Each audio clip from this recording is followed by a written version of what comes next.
Hey everybody, what's up? Hope you all doing good this morning, and thanks for tuning in to check this video out, man. Much appreciated.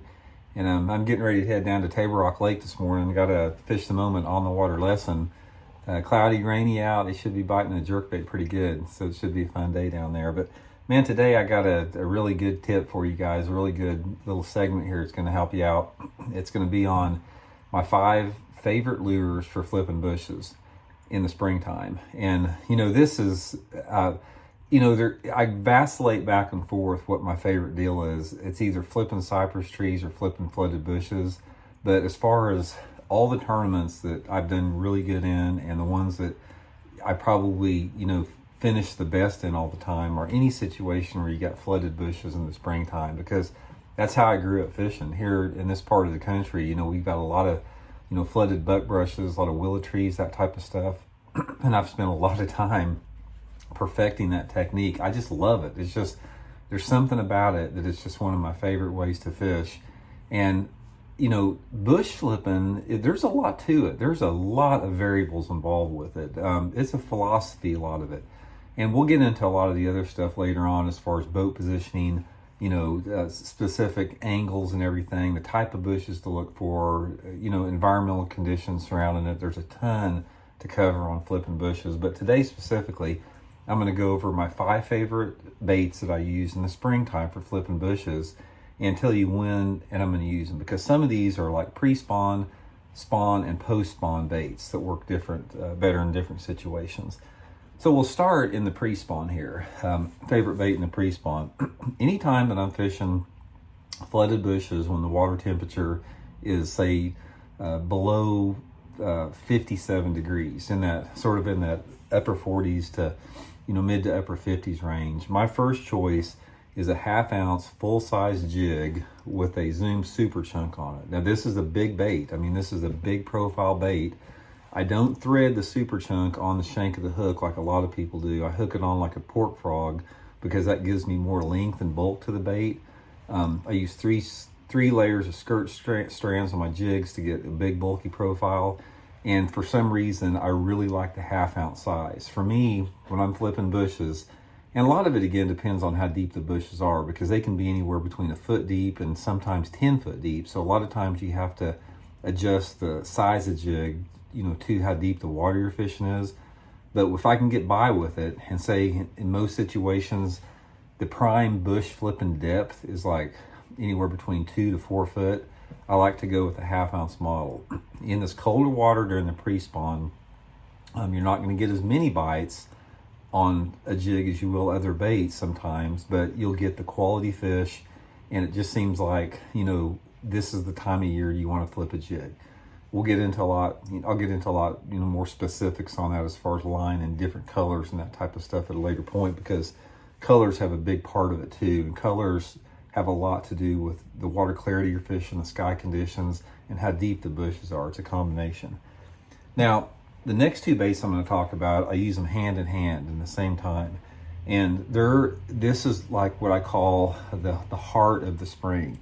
Anytime you're like real close to the spawn, sometimes even during the spawn, and sometimes in the early post-spawn. So for most part of the country, it's when that water temperature is upper 50s to mid 60s. And you have typical flipping situation. You've got water visibility between 6 inches and 3 foot. You've got 2 to 4 foot of water in the bushes. And you got specifically buckbrush, a lot of flooded buckbrush. My 2 favorite lures in that situation are just the old standard tube and a Zoom Speed Craw. These 2 baits right here are my workhorses when it comes to flipping bushes. Now, I like the tube for a couple different reasons. The tube is a real subtle bait, but at the same time, it's got some fairly bulky profile depending upon the type of tube you use. Not all tubes are created equal. Some of them are a lot fatter than others. So, a tube, even though it's considered a finesse bait it's also sort of a power bait. So anyway, the tube is a real good choice, when you've got the typical flooded buckbrush or shallow willow trees, and those water temperatures are between upper 50s to mid 60s. Same with the Speed Craw. The Speed Craw is the same deal. The time that I like the Speed Craw over the tube is if you've got a lot of really, really thick bushes. The speed craw comes through those bushes that are super, super gnarly and thick a lot of times, where the tube, I like it a little bit, maybe a little bit sparser bushes. But anytime I have those bushes that are real tight and gnarly and maybe some green leaves are starting on them, real hard to get into where I want to get into those real thick nooks and crannies, I like the speed craw. And the good thing about the speed craw, it displaces a lot of water. And depending upon the sinker that you use on this thing, you can create, a lot of different fall rates with it.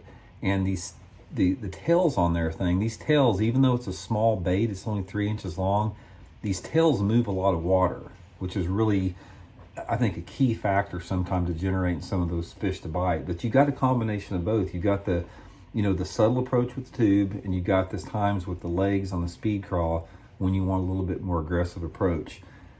On both of these baits, like I said, my sinker size completely varies with the situation I'm fishing. In the springtime of the year, I'll give you guys a good tip here. The closer the fish get to the spawn, when they're wanting to spawn, the lighter the weight you need to go to. That you'll get a lot more bites when those fish are getting close to bedding if you go to the lightest sinker that you can go to. So a lot of times on the speed craw and the tube, I'll use 1/8 ounce, 3/16, no heavier than 3/16. When that water temperature is around 60 degrees. In the pre-spawn a little bit, it doesn't really matter as much. I'm bombing them down there with that 1/2 ounce jig, but once those fish get locked into that spawning mode, they really like those, a little bit smaller sip sinkers. The next one along with that, as I want to talk about during the spring, is like if you're fishing, flooded cover or bushes that are really sparse, and particularly any type of flooded cover that's not real thick. It's maybe for example the bushes that you have, they're not that big. They're smaller bushes, and there's not like a bunch of real tight places to put into, and the water temperature is around 60 degrees. My favorite bait to use in that situation is a finesse worm. Just a Zoom finesse worm, 4 inches long. Don't let this fool you guys. A 4-inch worm, when those bass are spawning in flooded cover, will catch big ones. I mean, you can catch, 5-pound plus fish on this type of bait during the spawn. I like to use the Zoom trick worm and a little bit longer, and the finesse worm both when I feel those fish are bedding. Say for example, water's low 60s, it's mid-April, you can see fish on the beds, and you got flooded bushes, and you're working down a bank, and you can see beds here and there, but you've got a lot of flooded bushes, like in 1 to 4 foot of water. When those fish are bedding, a lot of times they'll bed at the base of those bushes, and they won't bed in the base of the thicker bushes. They bed in the base of the more sparse bushes. Flipping a finesse worm in that situation will get you a lot more bites, and it'll also catch the biggest bass that's down there. So that's going to be the deal for my spawn. Now for my post-spawn flipping, when the water temperature starts to get closer to 70 degrees, a lot of times you're talking about the first week of May. It's still spring. Maybe there's still some fish late spawning. There may be some fish garden fry, that type of stuff. Right after those fish spawn, these fish get back into those flooded bushes the same way, but they're a lot more finicky, and they're a lot more aware, and they're more bait sensitive. The best bait that I have found when you're fishing a post-spawn flipping situation, but it's still spring, is the old lizard. 6 or 8 inch lizard. Again, the colors depend upon water clarity. If I'm fishing water clarity under 1.5 foot, I like a dark color like a June bug or a black. If I'm fishing visibilities over 3 feet, I'm using the watermelon and green pumpkin.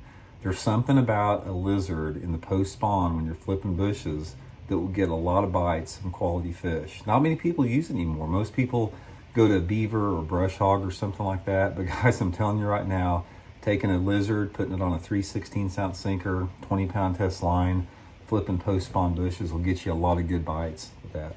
So anyway, that's my lineup here. Speed craw, tube, jig, finesse worm, and lizard.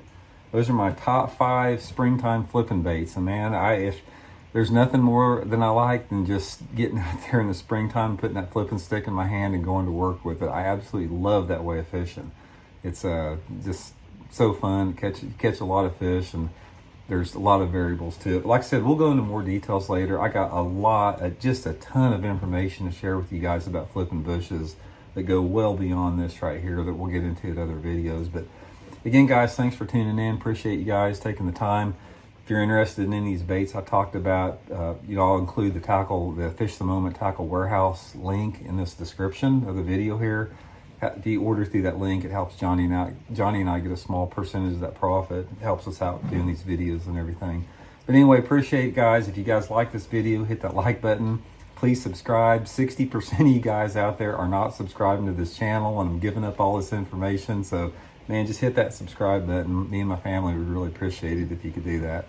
So talk to y'all later. We'll be back tomorrow with another one. See you.